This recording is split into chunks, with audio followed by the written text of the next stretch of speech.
The Young and the Restless Spoilers. The walls of the hotel room in Genoa City seemed to hold their breath that night, as though even they knew that something irreversible was about to happen. Claire had always been a master at concealing chaos behind a calm face, but beneath her flawless composure lay a secret that was about to explode. For weeks, her eyes had betrayed what her voice refused to say, a hesitation whenever Kyle mentioned the future, a subtle shift in tone when Holden's name appeared in conversation, a flicker of guilt that passed like a shadow across her expression. Kyle had noticed, though she believed he hadn't. He had always been sharper than she gave him credit for, and the moment he felt her warmth turn to distance, his instincts screamed that something was wrong. So he followed her. Quietly. Patiently. Waiting for the truth to reveal itself in its most brutal form. Claire had convinced herself that she was in control, that her affair with Holden was a calculated risk, part of a greater plan that would eventually lead her exactly where she wanted to be. But as with all dangerous games, emotion had entered where calculation should have reigned. Holden, for all his arrogance and temper, had reignited a part of her she thought she had buried long ago, the reckless part that craved danger, that wanted to be seen not as a trophy but as a woman desired for her own fire. Their reunion had begun under the pretense of strategy, a secret alliance meant to manipulate Kyle and dismantle his growing control over Abbott Communications. Yet somewhere between the late-night meetings and the whispered conspiracies, Claire had fallen into something far messier than ambition. She had fallen back into Holden's arms. Kyle's suspicion had started with something small, a lie about a meeting that never happened, a faint scent of unfamiliar cologne clinging to her clothes, the way she avoided eye contact when he spoke about their future child. But the final sign came in the form of a message left unsent on her phone, half-typed, addressed to Holden. It was short, fragmented, but it was enough. Kyle's blood ran cold as he read the words that confirmed what his gut had already known: he was being betrayed. Yet instead of confronting her, he decided to wait, to watch, to let her dig her own grave. For days he followed her, noting every movement, every secret call, until finally, one evening, he saw her enter the same hotel she had claimed never to visit again, the one where Holden had been staying since his return to town. That was when Kyle decided that the time for quiet suspicion had ended. Inside the dimly lit room, the truth played out in its most obscene simplicity. Claire lay in Holden's arms, the remnants of passion still lingering in the air, her hair disheveled, her breath shallow. Holden, unaware of the storm approaching, brushed his hand across her stomach, the small but unmistakable curve of pregnancy beneath her silk robe. To any outsider, it was an intimate, tender moment between lovers, but to Kyle, who stood outside the door listening, it was the sound of betrayal echoing through every nerve in his body. When Holden's voice broke the silence, demanding that she leave Kyle once and for all, Kyle's heart nearly stopped. But it was Claire's answer that destroyed him. Calm, steady, almost chilling, she told Holden that the timing wasn't right, that she couldn't abandon the plan yet, that everything depended on seeing it through to the end. Kyle pressed himself against the door, his chest tight with disbelief. What plan? What endgame? He strained to catch every word, his pulse racing faster with each revelation. Holden, impatient and furious, accused her of using him, of pretending love when all she wanted was control. Claire's response was softer, almost pleading, but it was the next sentence that cut through Kyle like a blade. She confessed that the baby was Holden's. The words were like fire in his veins. Every lie, every promise, every tender moment they had shared shattered instantly. His entire world collapsed into a single thought, that the woman he loved had carried another man's child while pretending it was his. Something inside Kyle snapped. The door that had stood between him and the truth splintered beneath the weight of his rage. The room fell silent in an instant. Claire froze, the color draining from her face, while Holden instinctively pulled her closer, his hand still protectively cradling her belly. The image burned into Kyle's mind, the two of them entwined, the betrayal laid bare, the physical evidence of her deception visible beneath the thin fabric of her robe. For a brief moment, no one moved. The air itself seemed to fracture under the weight of what had been exposed. Kyle's breath came heavy, his hands shaking as the reality settled in. The woman he had trusted had not only betrayed him but carried the living proof of that betrayal within her. Holden's arrogance had always been his weakness, and even in that moment, he couldn't resist asserting control. He stood his ground, shielding Claire, daring Kyle to act. But Kyle didn't need to. The devastation in his eyes was louder than any outburst. He wasn't just angry, he was broken. His love had been humiliated, his masculinity stripped away, his future rewritten in a single instant. For Claire, it was the moment her carefully constructed world began to crumble. The plan she had clung to so desperately, whatever manipulation she and Holden had devised, now lay exposed, meaningless against the raw truth of emotion. Holden tried to speak, to explain that this wasn't what it looked like, but the words died in his throat because it was exactly what it looked like. The silence that followed was suffocating. Kyle turned his gaze toward Claire, and in his eyes she saw not just betrayal, but something far worse: detachment. The kind of emptiness that comes when love has died. For the first time, she realized what she had truly lost. Holden had been passion, rebellion, excitement. Kyle had been stability, safety, the man who had given her everything she had asked for. And now she had destroyed both. In the days that followed, the fallout rippled through Genoa City like a shockwave. The Abbott family was thrown into chaos as word of the scandal spread. Jack was furious, Summer was devastated, and Diane was quietly vindicated. She had always suspected that Claire was trouble.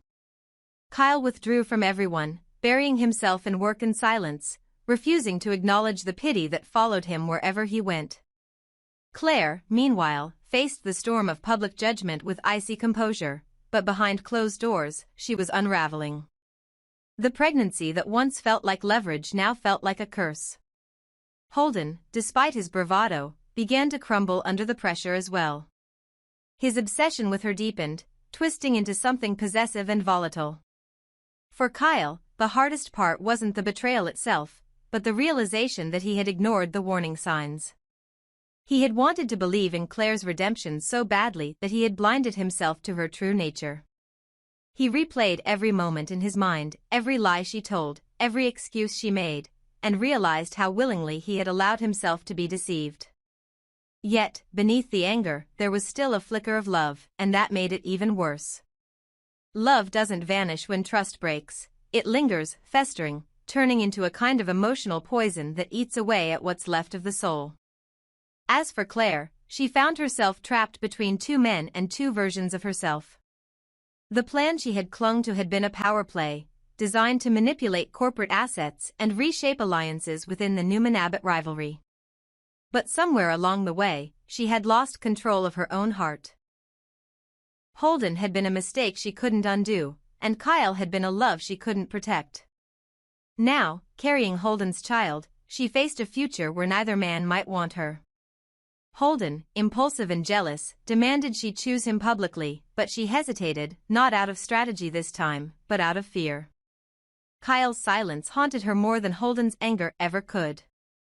When Kyle finally saw her again, it was not with rage but with the cold restraint of a man who had already mourned the loss of everything he once believed in. He looked at her, not as the woman he loved, but as a stranger. The distance between them was immeasurable. The betrayal had not only destroyed their relationship, it had transformed them both into versions of themselves they no longer recognized. Claire had thought power could protect her, but she had underestimated the power of truth. Holden had believed passion would win her loyalty, but he had underestimated the consequences of exposure. And Kyle, once the victim of their deceit, had become something far more dangerous, a man without illusion. In Genoa City, scandals fade, but scars remain. The sight of Holden holding Claire's pregnant belly as Kyle burst into the room would linger in every whispered conversation, every corporate board meeting, every quiet glance exchanged in passing. It would define them all, Holden as the reckless fool who mistook lust for victory, Claire as the manipulator undone by her own emotions, and Kyle as the man who learned that even love, when tainted by deceit, can become unrecognizable. And somewhere beneath the wreckage of betrayal, the faint echo of their shared past would continue to haunt them, a reminder that in Genoa City, every secret has a heartbeat, and every betrayal eventually demands to be born. When the truth came out, it spread through Nice like a virus, swift, merciless, and impossible to contain. Holden and Claire were no longer lovers hidden behind the veil of secrecy. They were traitors exposed in the full light of day. Every whisper in the corridors of Abbott business circles carried their names, every headline painted them as the architects of betrayal. The photographs, the overheard fragments of their confession, and the image of Holden's hands resting on Claire's pregnant belly had circulated faster than wildfire, igniting a storm that neither of them could escape. In the eyes of the Abbott family, there was no misunderstanding, no explanation to soften the blow. Holden had crossed a line no one dared approach, and Claire had shattered whatever fragile trust she had managed to build in Genoa City before following Kyle to France. Kyle, who had once been the embodiment of loyalty and devotion, now found himself the object of both pity and humiliation. Everyone saw what he had been too blind to see, that he had loved a woman whose heart had never truly belonged to him, that he had defended her when no one else would, and that in doing so, he had become her greatest victim. To the outside world, Kyle was tragic, the good man undone by love, but to himself, he was simply broken. His love for Claire had not only cost him his pride but had stripped away the one thing he valued most, his ability to trust his own instincts. The realization that everyone around him had suspected the truth while he refused to see it made the betrayal even crueler. He had built his world around her, and she had built hers on lies. Holden, meanwhile, had gone from charming provocateur to public enemy overnight. The Abbotts saw him as a threat, a man who had deliberately seduced one of their own for power, revenge, or both. Jack's fury was palpable, his warnings echoing through the family network, and even the normally composed Ashley spoke with venom when his name was mentioned.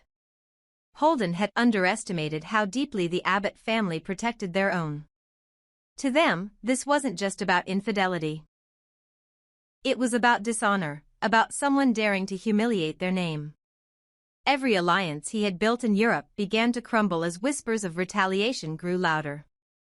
He could feel it, the tension in every room he entered, the cold stares that followed him down every hallway. It was clear that his time in Nice was running out. If he didn't leave soon, it wouldn't just be his career destroyed, it could be his safety.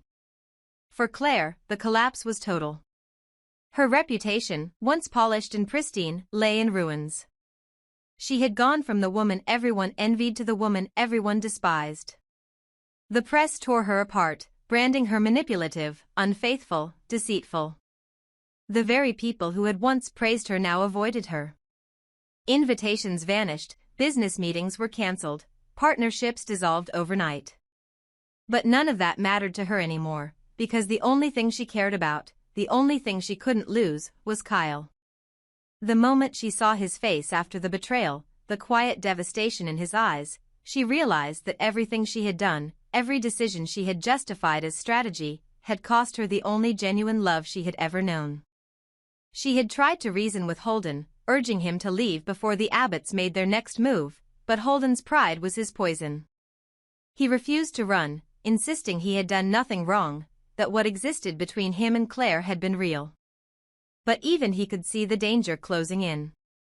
Victor Newman's interest in the scandal had turned the situation from personal to political. The whispers from Genoa City were growing darker. Jack was considering using his influence to ensure Holden's complete erasure from every corporate circle in Europe. Holden might have been arrogant, but he wasn't stupid. When word reached him that Kyle had quietly hired private investigators to trace his movements, to uncover whatever secrets he had buried back home, he knew it was time to disappear. Leaving Nice became his only option. Not out of remorse, but survival. Before he left, Holden tried to see Claire one last time, but she refused. She was done with the chaos, done pretending that what they had was worth the destruction it caused. In her heart, she knew that her feelings for Holden had been real, but they had been the kind of love born out of damage, not destiny. He had reminded her of every reckless impulse she had tried to suppress, and she had mistaken that for passion. Now, with her life reduced to ashes, she wanted something simpler: forgiveness, stability, and the chance to rebuild what she had shattered. Kyle was the only person who could give her that, and she would do anything to make him believe in her again. Kyle, however, had turned cold. The man who once looked at her like she was his world now could barely look at her at all. He spoke little, avoided confrontation, and immersed himself in the logistics of the Abbott family's retreat from the public scandal. But inside, his thoughts were chaos. He wanted to hate her, to erase every memory, yet the part of him that still loved her refused to die. He had dreamed of a future with her, of a family, of redemption through love. Now that dream was tainted by betrayal, and even though he could not stop loving her, he could no longer see a way to trust her. Claire's desperation grew with each passing day. She went to him, begging not for excuses, but for the chance to make things right. She told him she would do anything, give up her career, cut ties with everyone, stay in Nice forever, anything to prove that her love was real. She promised to be whatever he needed, to live by his rules, to rebuild their future one act of devotion at a time. For the first time in her life, Claire Fenmore, the woman who had always controlled every situation, surrendered completely. She wasn't negotiating anymore. She was pleading. The love that had once been her weapon was now her only hope for redemption. But Kyle could not give her the absolution she sought. The betrayal had changed him too deeply. He could not unsee what he had seen, could not forget the image of Holden's hands on her stomach. Every time he tried to imagine a future with her, that image rose again, a wound that refused to heal.